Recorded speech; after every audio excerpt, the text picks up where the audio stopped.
భావనా శక్తి ఇక్కడ యువతకే చెప్తున్నాను, రాయలసీమ యువతకే మరి ప్రత్యేకించి చెప్తున్నాను. ఆలోచన చాలా గొప్పది. మీరు ఆలోచనతో బలంగా ఉండండి.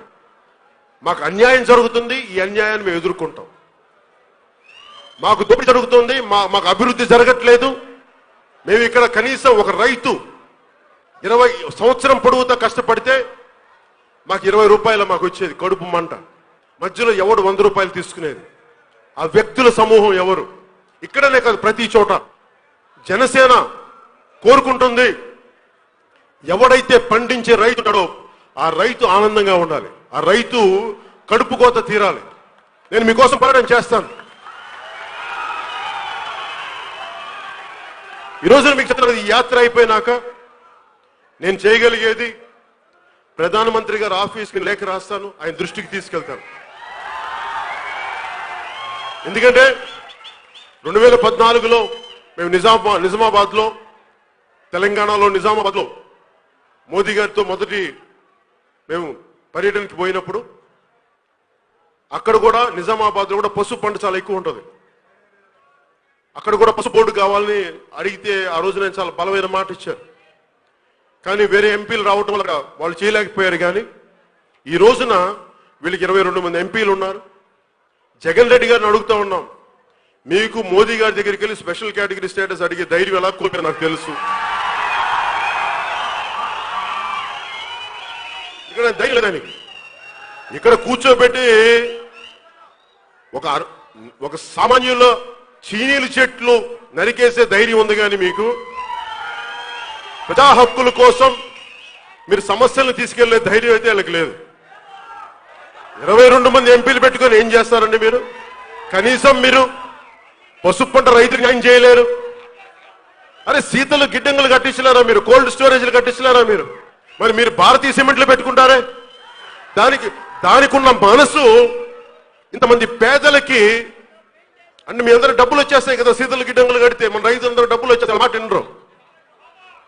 మనం ఎప్పుడు అడుక్కు తినేవాళ్ళగా ఉండాలి. అయ్యా దేహి అంటే వాళ్ళు ఏదో చూసి తలేసి 2 రూపాయలు వేస్తారు, మనం దాంతో సంతృప్తి పడాలి.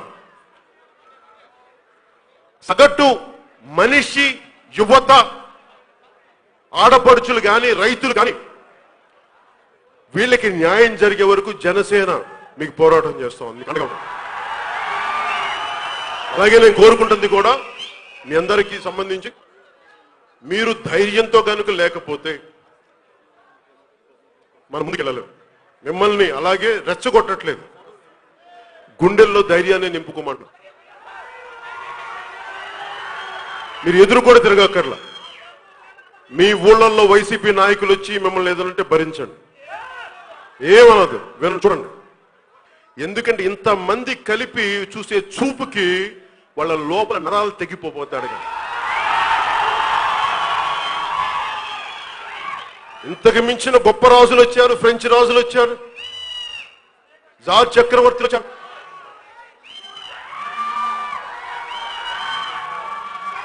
ఎందుకు కోల్పోయారంటే ప్రజల్లో అంత శక్తి ఉంటుంది.